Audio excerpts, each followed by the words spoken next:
অন্যদিকে বাঁকুড়াতে সেখানেও ভোট পরবর্তী হিংসা অব্যাহত। বাঁকুড়ার কতুলপুরে বিজেপি কর্মীদের ওপর হামলা চালানো হয়েছে বলেই অভিযোগ।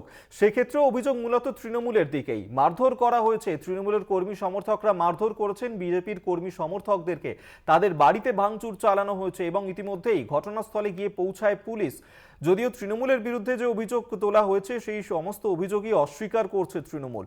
সেই ছবি এই মুহূর্তে দেখাচ্ছি আপনাদেরকে। বাঁকুড়ার কতুলপুরে ভোট পরবর্তী হিংসার ঘটনা। তৃণমূলের বিরুদ্ধে মারধর করার অভিযোগ। বিজেপি কর্মী সমর্থকদের বাড়ি ভাঙচুর করা হয়েছে বলেই অভিযোগ অস্বীকার তৃণমূলের। সেই ছবি এই মুহূর্তে দেখাচ্ছি আপনাদেরকে, যেখানে ভোট পরবর্তী হিংসার ঘটনা। বাঁকুড়ার কতুলপুরে বিজেপি কর্মীদের ওপর হামলা করা হয়েছে বলে অভিযোগ। তৃণমূলের বিরুদ্ধে মারধর, বাড়ি ভাঙচুরের অভিযোগ।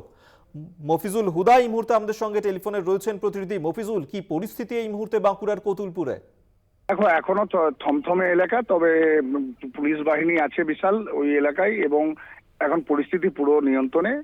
তবে মানে তৃণমূল কংগ্রেস হারার পরেও মানে রাজ্য জুড়ে তৃণমূল কংগ্রেসের ফলাফল ভালো হওয়াতেই নাকি তাদের উপরে আক্রমণ, এমনই অভিযোগ বিজেপির। অপরদিকে তৃণমূলের দাবি যে এটা বিজেপির গোষ্ঠীদ্বন্দ্ব, তার ফলেই এই মারপিট হয়েছে বলে তৃণমূল কংগ্রেসের অভিযোগ।